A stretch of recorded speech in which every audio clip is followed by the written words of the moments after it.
Hi, Matthew. We're going to get started in a few moments.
All right, we're going to go ahead and get started. Kendrick, Matthew, and Melinda, if you could kindly turn your cameras on, that's going to make class a lot more interactive for us.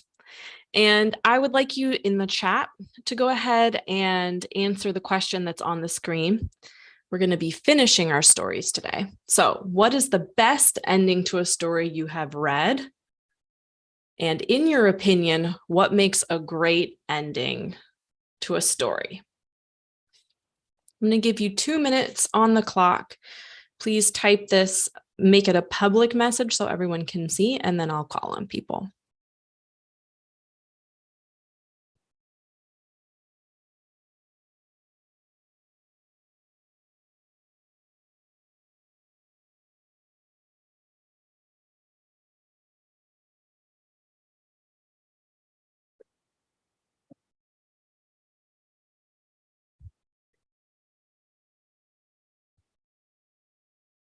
Thank you for everyone jumping right in.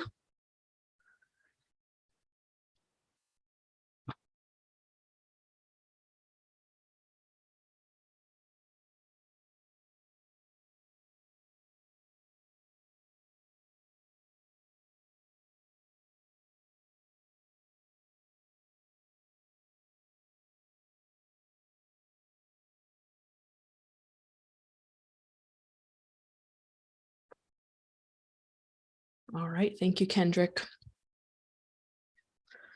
And my timer says 1 minute and 1 second left.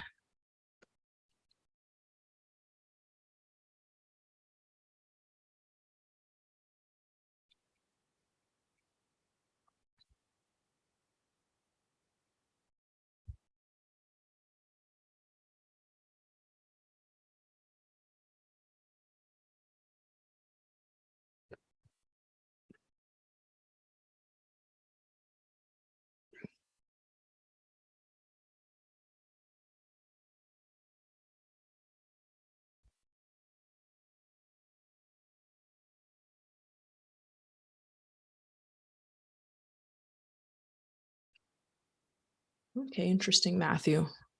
A nuclear bomb gave you a good feeling? No, I mean so there's an analogy when something is destroyed and then it comes back to life against like a phoenix. So that's like a positive thing, not the nuke destroying stuff. Okay, I was just playing. All right, Melinda, you can press enter. That's time. All right, let's start with Matthew. So you said it gives the reader a positive feeling. Can you say a little more about that? And as Matthew is talking, if you're not the one talking, I want you to be thinking, what has this person not said that I could add to? Okay, go ahead, Matthew. All right, so the book I mentioned was Fahrenheit 451, and it ends like there's a nuke that strikes a city and just blows up. And then there's like a bunch of book lovers, and then they're just like trying to start anew. And there was an analogy about a phoenix rising from its ashes. And it's pretty positive image of like because like a despotic government just got destroyed by a nuke, so that's kind of good. And also like just like starting anew is kind of a positive feeling. So like so I think a good ending gives a reader a positive feeling like this was a good ending. Okay. I have a quick follow-up. What about like a tragedy? Can you end on a negative note or a sad note and still have a good ending? Well, sure. If like the person who died was a bad person, then that's kind of good. Okay. But I, you I think might, if the hero dies at the end, then it's not a good ending. well, depends. I mean, if the hero accomplished his purpose, then it's kind of a good ending. But then like, let's say like, maybe Voldemort killed Harry Potter instead of Harry Potter Okay. killing Voldemort, then that's not kind of a good ending. All right, the readers would definitely protest to that. I Yeah. like that you said if the hero accomplishes his purpose. That's a little bit different than just a good ending. Okay. Kendrick, do you have anything to add that Matthew has not touched upon? So the story, I feel like it can end in tragedy, but like something the readers have to, well, it doesn't have to like end well to be a good ending because it should end on like what the story is focusing on, and the story like isn't really focusing on like really positive things. then the ending doesn't really good. Okay. What does the ending have to have, though, in your opinion? I feel like it has to be interesting. It can't just say like the end unless there's some sort of ending before those two words. Okay. And you said in your answer, leave the readers thinking. So you want it to be engaging. Yes. Like if there's more than one book, then, well, like if it's a series, then the books should, leave the readers thinking. Okay. I agree with that. All right. Mhm. Melinda, anything to add to what Matthew and Kendrick have said? Yeah, I don't have much to add, but I think if you're reading like a book series, like a lot of times they try to put like a cliffhanger at the end, so you think you want to like read the next book. The ending should keep you thinking and shouldn't be like boring, you know what I mean? It should wrap up the entire story. Wrap it up. Okay. What do you mean by that? Well, it shouldn't just be like, it shouldn't just like end randomly, you know? It should like, I don't know. Close off the plot, end character arc. Yeah. Yeah, exactly. Okay. So we're going to be ending our stories today. We're going to be finishing with personal narrative. And then next week, we're going to be moving into literary analysis and writing more traditional essays. So I want you to be thinking today, how can I make my story have a good ending where it's resolved, wrapped up, like Melinda said, where it's interesting, makes you think, like Kendrick said, and then where it has a positive note or something inspirational, like Matthew said. All of those are going to be great ways for you to end your story. Okay. So you know me, this is for people that are watching online. My name is Kirsty Pillow, and I am an educator, and these are my credentials, and I'm really excited to be teaching this class. It's been really fun so far. This is our Google Classroom. So if you haven't joined, I think everybody in here is joined. So we can move right through this quickly. All right. This is where we've been. Can you read those two bullets for us, please, Matthew?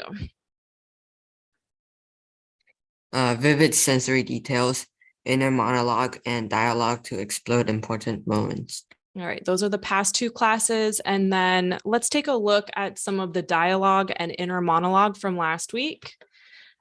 So this person wrote, I didn't attempt to make conversation as I hardly had any friends. All of a sudden, they asked, hey, what's your name? I froze, unable to speak.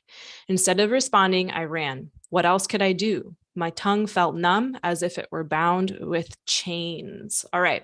Great example of dialogue, and there's inner monologue, and then some sensory details there with the bound with chains.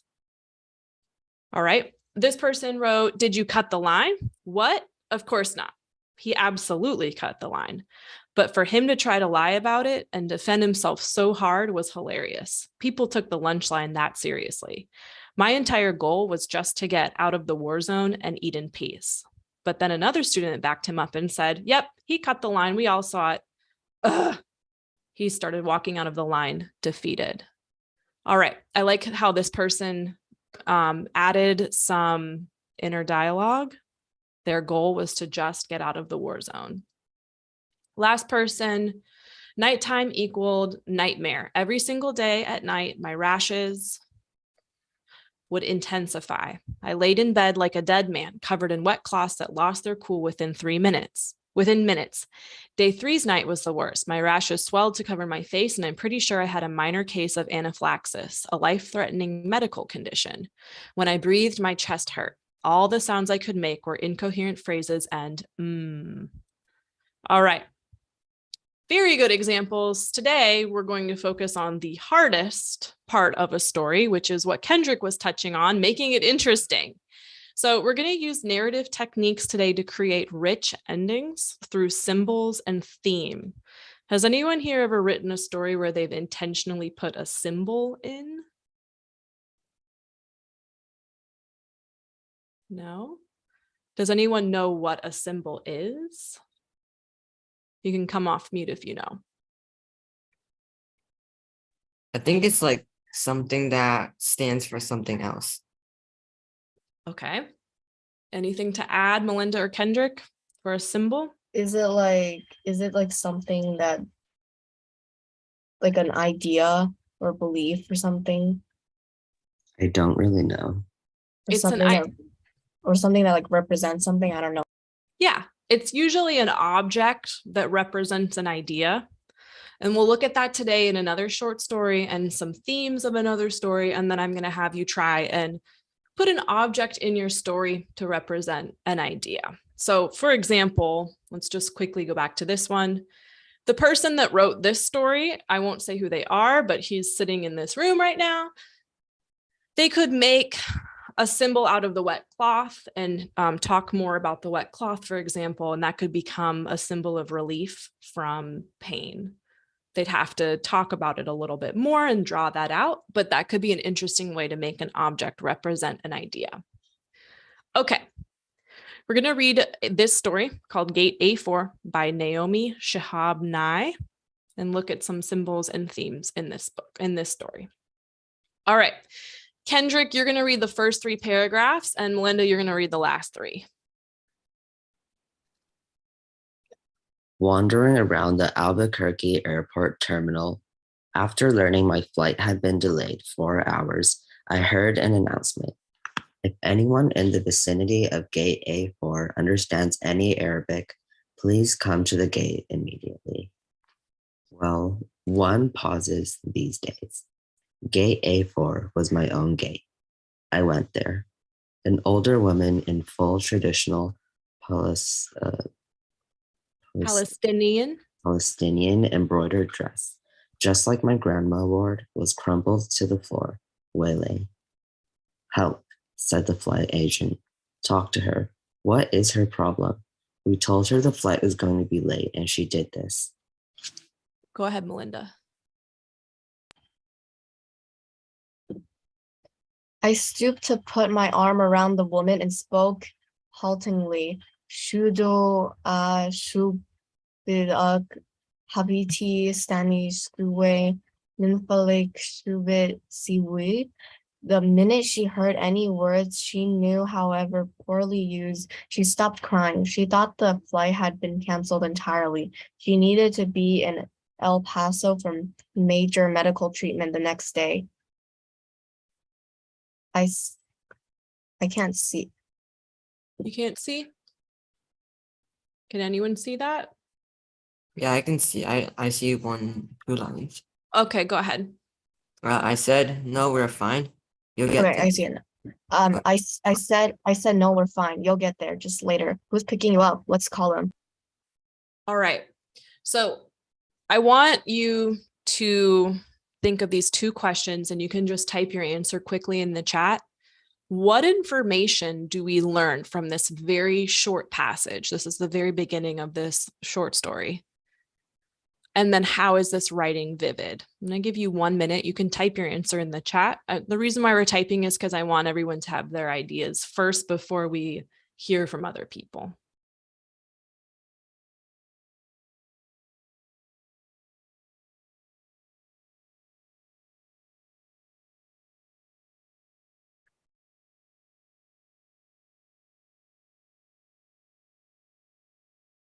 So what information do we learn? Anything you notice? Okay, let's get a little deeper than that. You're right, Matthew.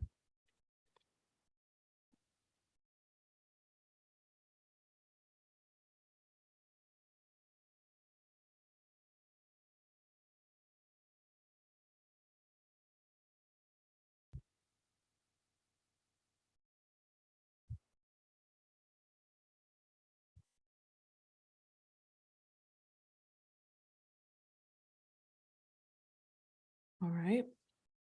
Matthew, move on to how is this writing vivid for you? Kendrick and Melinda can go ahead and enter your answers too. We'll discuss in about 30 seconds.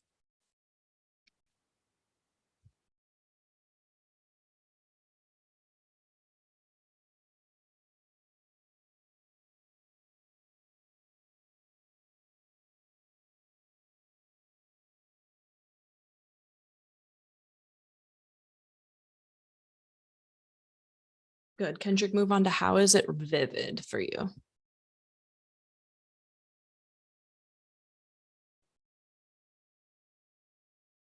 Mm-hmm.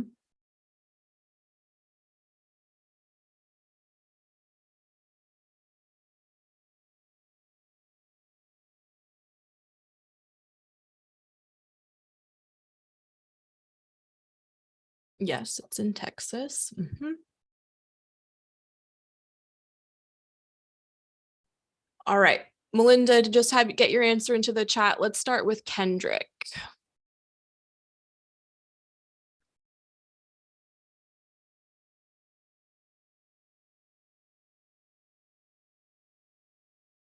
So what information are we learning, Kendrick?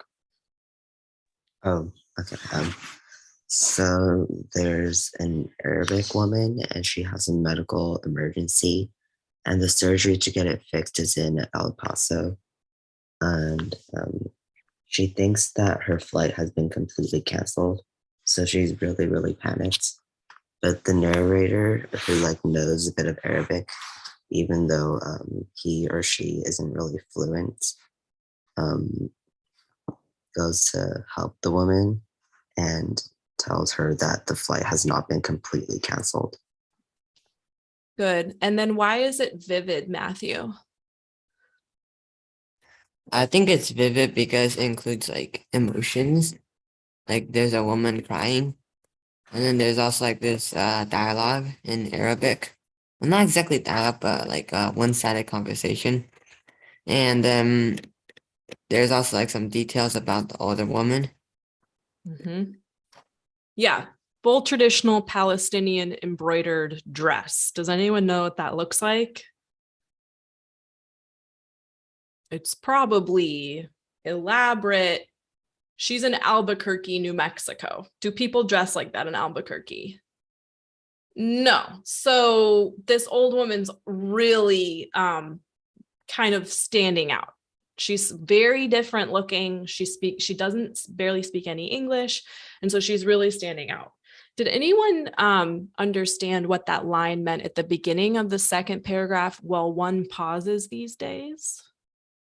Any idea what that might be, what she's talking about there? It's like maybe you just realize, oh wait, they're talking about my gate or something like that. Okay.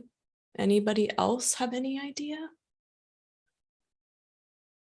I don't want to give it away. That's a good guess, Matthew. Well, sometimes things don't really make sense when you're just listening to them. And then all of a sudden you realize that they're talking about you because they're not being like specific enough. Okay. Melinda, oh, sometimes Maybe it's like a realization. I don't know. okay. So it comes directly after someone gets on the announcement and says, if anyone understands Arabic. And that's really subtle. One pauses these days, but this was written after September 11th. And after September 11th, a lot of Arab Americans were discriminated against, particularly in airports, because if you had that profile and that identity and you spoke Arabic, there was discrimination because there was a lot of fear surrounding Arabic speaking people and 9/11. Is this all clicking for you guys? It's making sense. Oh yeah. So she's pausing, terrorist trauma, exactly, Matthew. So she's pausing because it's not like she wants to go. She's looking around, there's probably a lot of white people in the airport, and she's thinking, okay, two women having an Arabic conversation in an airport, there's some trauma there, there's some back history. I just want to be careful. Okay, very subtle. All right, I want you now to read the story. So if you go into our Google Classroom, it's only about a page and a half long, but it's very, very dense. And you have some classwork. I want you to pick out at least one symbol. There's actually a few symbols in this story. What do they represent? And then I want you to think about what is the theme of this story. So this is a short one, but there's a lot there. I'm going to give you 7 minutes to read it and then answer the question, and that's the wrong author. Let me just make sure I have the right author. Naomi Shihab.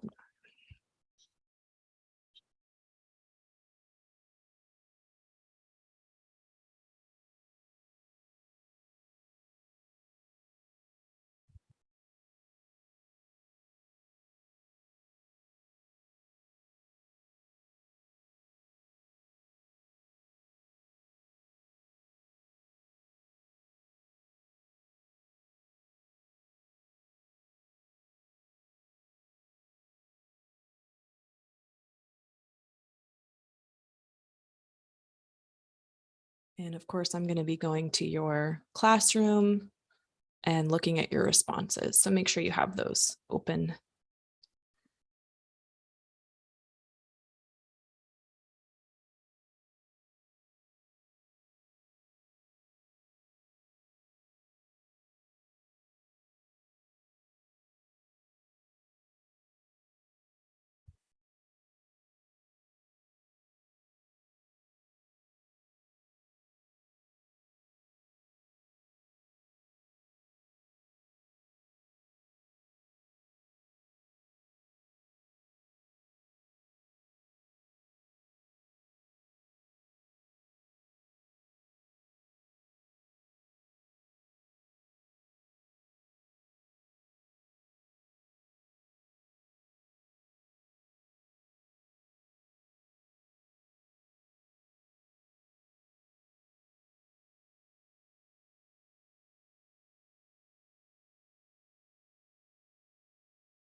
All right, be like Kendrick and start working in your doc, theme, symbol.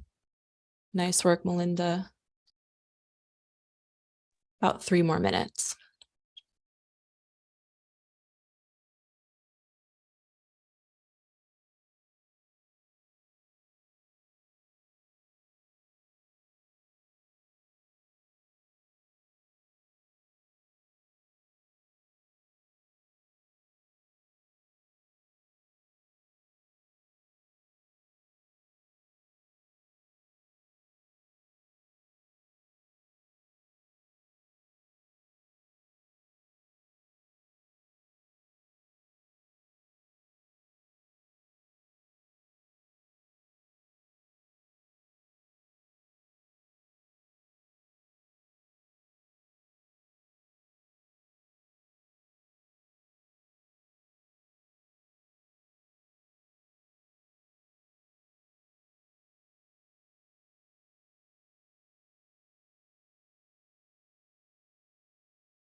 All right, start wrapping up your thoughts here, and then we're going to discuss. Really solid work.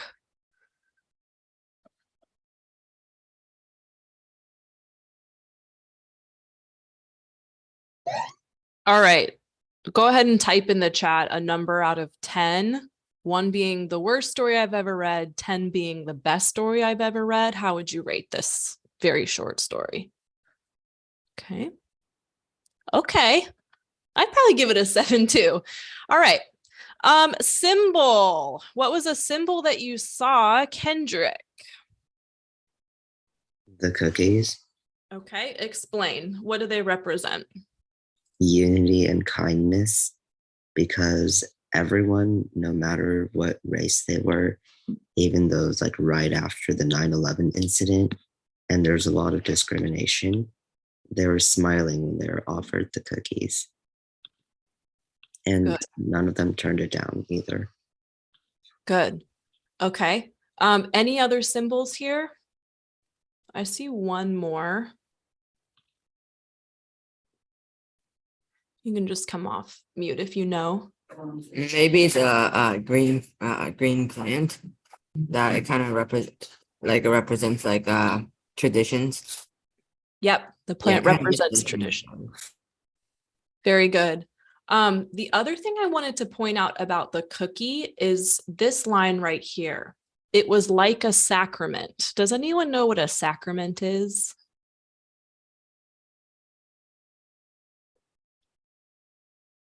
All right, a Isn't that like some kind of religious thing? I don't know. yeah. It's a Any ceremony. yes, it's a ceremony. Okay, yeah, a sacrament is a religious symbol that represents something spiritual.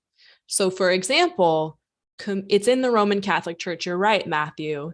If I said communion, receiving communion, the body and blood of Christ, is a sacrament in the Roman Catholic Church.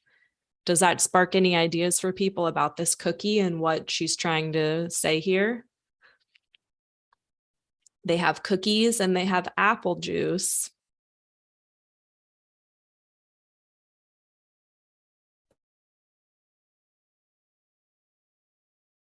No? Okay.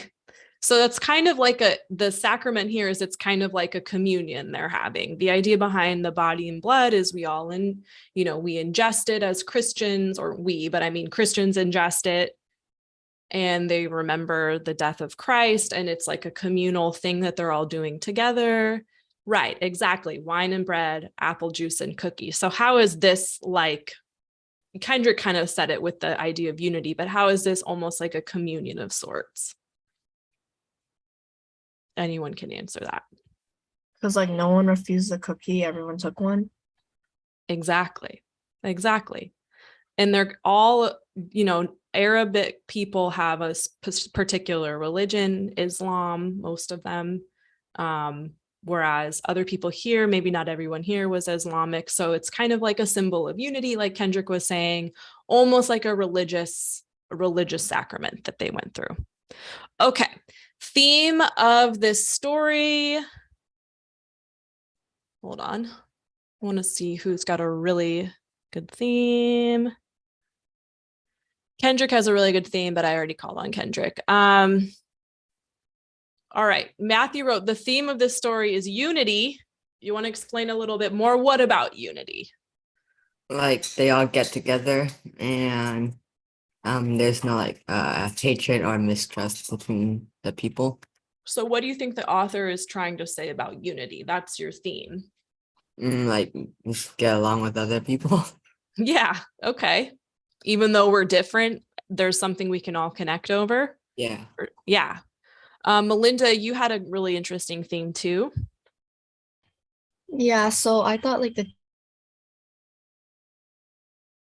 theme or message of the story was to like help others and like work together, because in the airport at the beginning of the story, the Arab woman, I would just assume she probably didn't understand English too well, or she thought her flight got canceled and she was like really upset. If it wasn't for the other person to help her out, then Yeah, exactly. Maybe maybe I would tweak this a little bit to get at this, because the cookies, the symbol of the cookies is so important that she's saying something like, we need, in order to help other people and understand other people, you need to recognize the common humanity in them. And people have more in common than differences, or people are more in common than they are different. And helping each other with kindness is one way to show that. Does that make sense? Okay. Beautiful work, y'all. All right, we're gonna do the much harder thing now, which is we're gonna go back to our stories. And I want you to be thinking, oh, let's just look at this slide for a second. So ending a story, like we said at the beginning, there needs to be some resolution. And I think one of the best things you can do is make your reader reflect on a theme. Nobody wants to read a story and say, well, what was the point of that? What did I learn from that?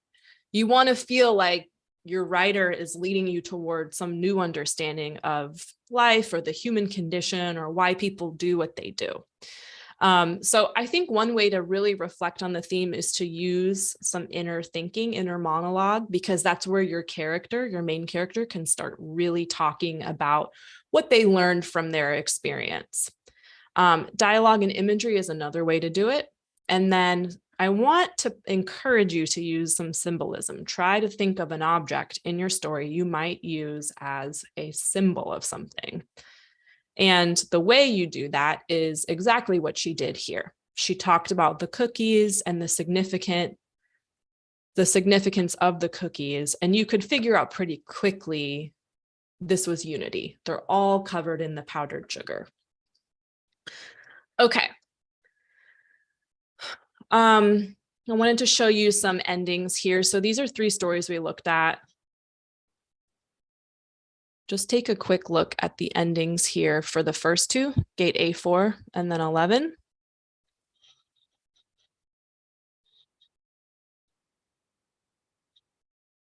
And just read to yourself. All right. And then my story that I wrote about my husband, Travis, is on the far right. And I decided to kind of hammer a theme home through inner monologue. You can't always judge a book by its cover. I learned that from getting to know Travis. On the surface, he seemed like such an unfocused jerk. Deep down inside, though, he was caring and sweet and deeply intelligent and had a lot in common with me. I had to learn that the hard way. That's why now I don't judge people when I meet them. Travis taught me that.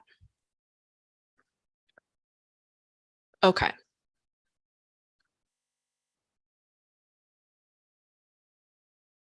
All right, go back into your classwork.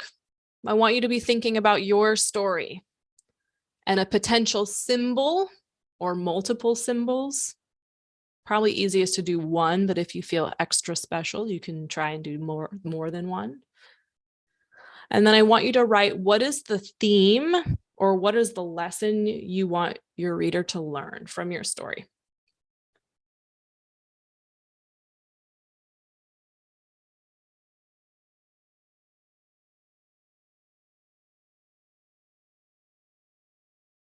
Nice hustle, Matthew.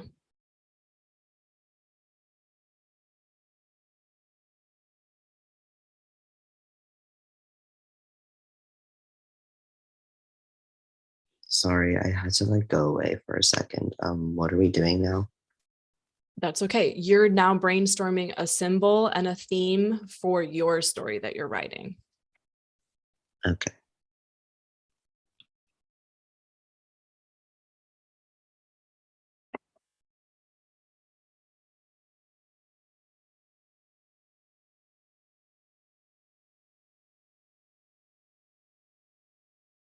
And your theme should be one sentence.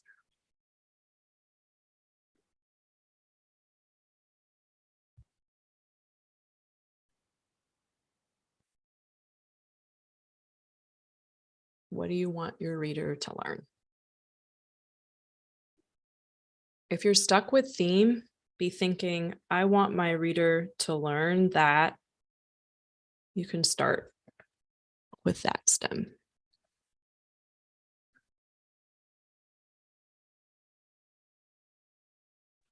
Does it have to be like an object or something? Explain what you're thinking. Like, so in the A4 story, the symbols were like the cookie and like the apple juice and the plants. They're, well, they're not really actions themselves. So Yeah, so the symbols are typically objects, physical, tangible objects that have a deeper metaphorical meaning. Does that make sense? yeah, but can we like do something else? Like not have a symbol? We like, Type it in the doc and let me take a look at it.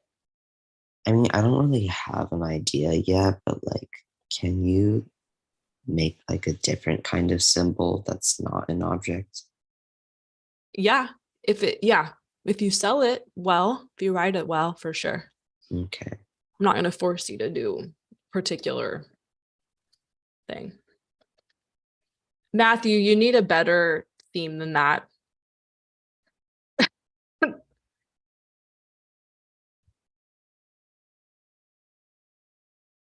Dig a little deeper. You're saying something about like the difference between manufactured artificial medicine and nature's medicine, correct? So try and come up with something a little more philosophical about that.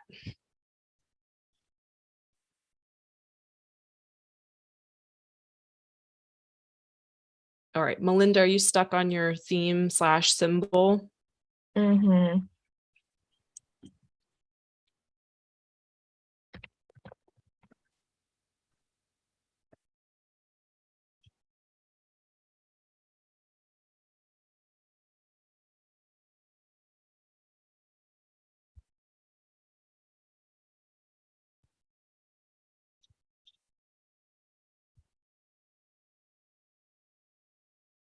Does that help?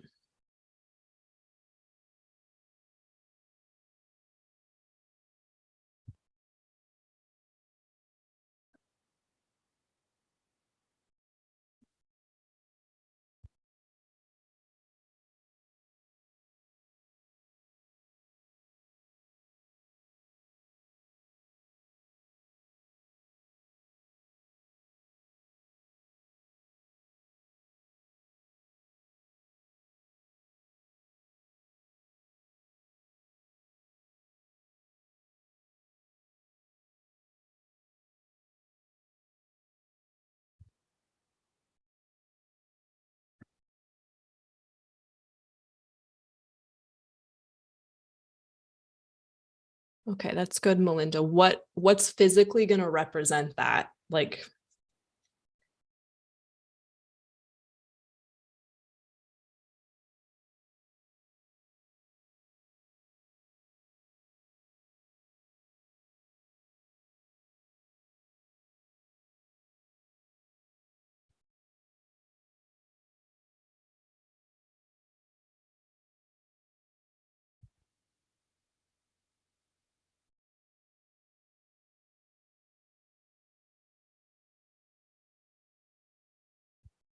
Kendrick, are you stuck on your theme?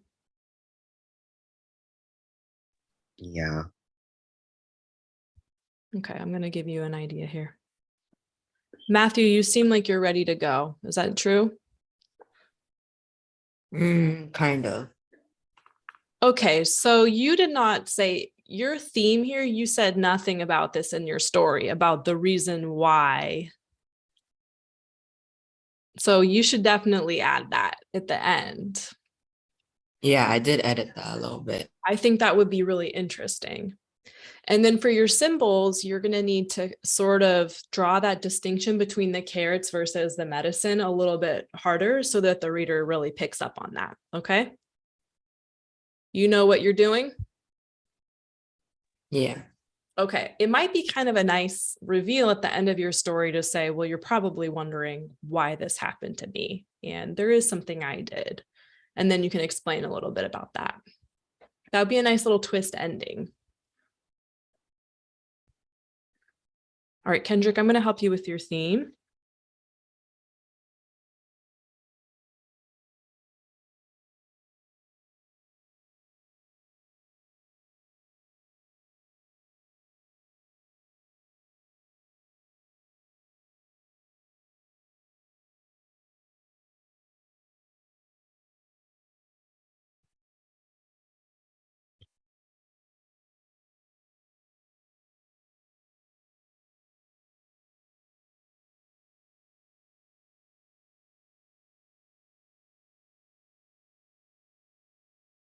Okay, good, Melinda. So you really need to be, your symbol is the megaphone. That represents the principal's power. And then I want you for your theme to be thinking about this question here. Or your,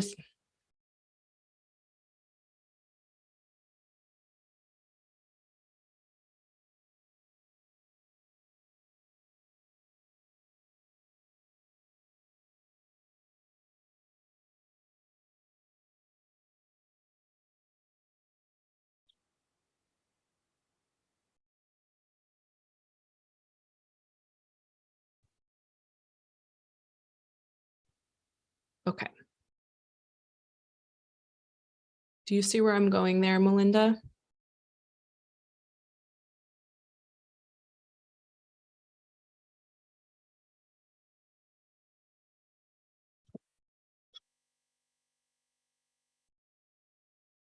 So in this version, in one version of your story, you could focus more on the teachers and the teachers' attempt to grab power and what that says about them. Or you could focus more on the students and what's causing them to act out so much. What is it about your school or the way it's structured or the way that they're treated that makes them act that way? Does that help?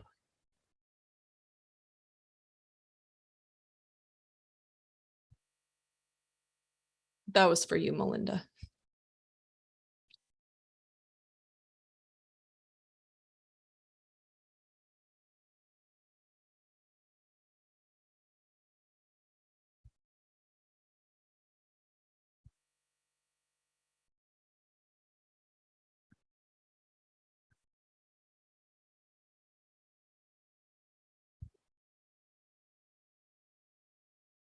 All right, just look up here for 1 second. I want to make sure we're all on the same page about what we're doing. Thank you. Thank you. All right. So we're going to be finishing our stories today, and I'm going to give you about 20 minutes to work. And I want you to try and incorporate a symbol if you can, if you're feeling confident, try and incorporate a symbol, and then a reflection at the end of the story that's going to make your reader feel interested, have a resolution, have some sort of uplifting positive note to take away, like we were talking about at the beginning. And we're going to share out our stories in about, or I'll pick passages for people to read in about 20 minutes. Okay. I'm going to have us go in to breakout rooms today because I want to be able to talk to people a little more deeply about what they're doing.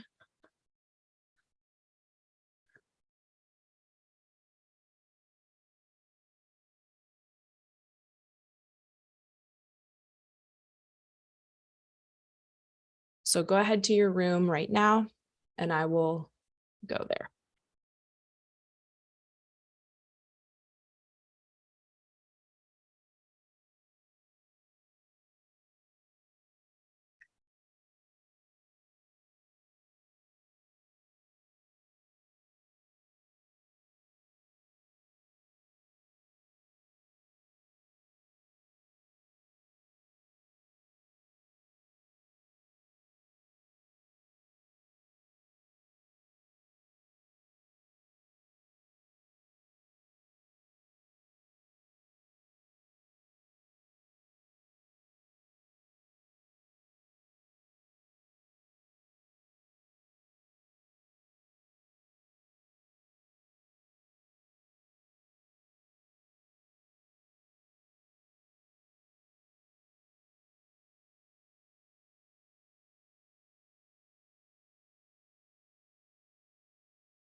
All right, welcome back. Welcome back. Do I have everybody with me? Yes, I do. Okay.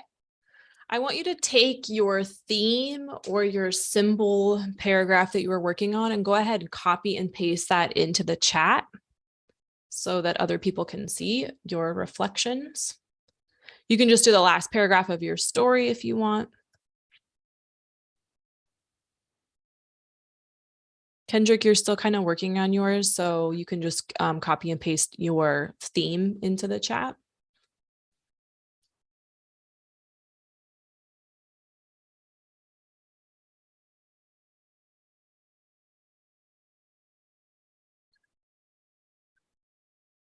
Okay. And Matthew, will you read yours, please? Okay. After getting hives, I realized that my immune system was really going bad, so I had to change a few habits. I learned that your body is really important and that maintaining your immune system will help you have a comfortable and healthy life. Nice. All right, Melinda, do you want to pick out a couple lines from yours to read? Okay. That day taught me that middle schoolers never follow the rules. Despite people trying to stop them, they won't listen. Nice.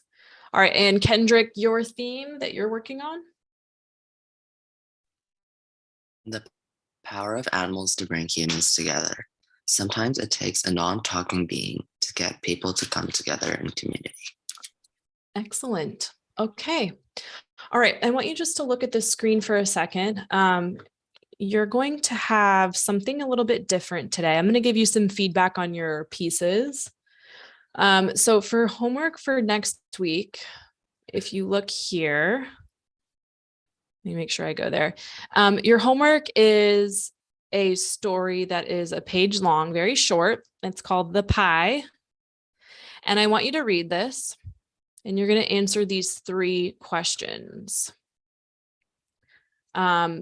Next week, when you come to class, we're going to have a seminar on this story. We're going to discuss it for about 30 minutes, and then we're going to start writing a literary analysis of this story. It's super short. There's a lot of imagery, and it's very dense. So take your time with it and answer those 3 questions. Other than that, though, I hope everyone has a wonderful Saturday. You did a great job adding themes and symbols to your story. And I will see you all next week for analysis. Bye. Bye. Thank you. Have a nice Thank you. Bye-bye. Oh. Bye, Kendrick. Mm-hmm. All right, we ended a little bit early, but they were pretty much done, so I don't want to